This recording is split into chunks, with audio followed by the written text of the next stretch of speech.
রাসূল সাল্লাল্লাহু আলাইহি ওয়াসাল্লাম বলেছেন রোজার জন্য দুইটা খুশি রোজাদারদের জন্য লিসাইমি ফারহাতুন ইনদা ফিত্রি। একটা খুশি যখন সে ইফতার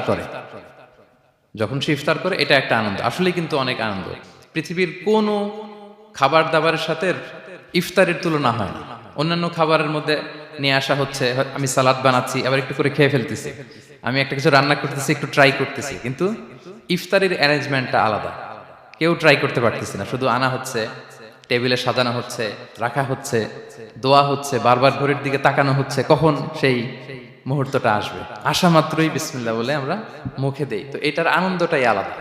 এবং রোজা শেষে প্রথম যে খাবারটা আমাদের মুখে লাগে, এটার যে স্বাদ পৃথিবীর অন্য কোনো খাবারের ওই স্বাদ হয় না। অন্য সময় তো আমরা খেজুর খাই, কিন্তু ইফতারের সময় প্রথম যে খেজুরটা আমরা খাই, এটার একটা অন্যরকম তৃপ্তি না? তার মানে জান্নাতের একটা আবহ এখানে। জান্নাতেও এরকম একই রকম খাবার দেওয়া হবে, কিন্তু তৃপ্তি স্বাদ আলাদা। উতুবিহি মুতাশাবিহা। দুনিয়াতে যে আমি ওয়াটারমেলন খাচ্ছি, জান্নাতেও নাকি এটাই দেয়া হবে। তো মানুষ প্রশ্ন করবে যে আল্লাহ, এটা তো আমরা খেয়েছি, এটা কেন? আল্লাহ বলে এটা খেয়ে দেখো, এটা ওই রকম না, এটার তৃপ্তি আলাদা, এটার স্বাদ আলাদা। তাহলে এটা একটা আমাদের আনন্দ ইফতারির সময়। আর একটা ফারহাতুন ইনদা লিকাই রাব্বি, যখন আমরা আমাদের রবের সাথে সাক্ষাৎ করব, সেটা অনেক বড় আনন্দের হবে।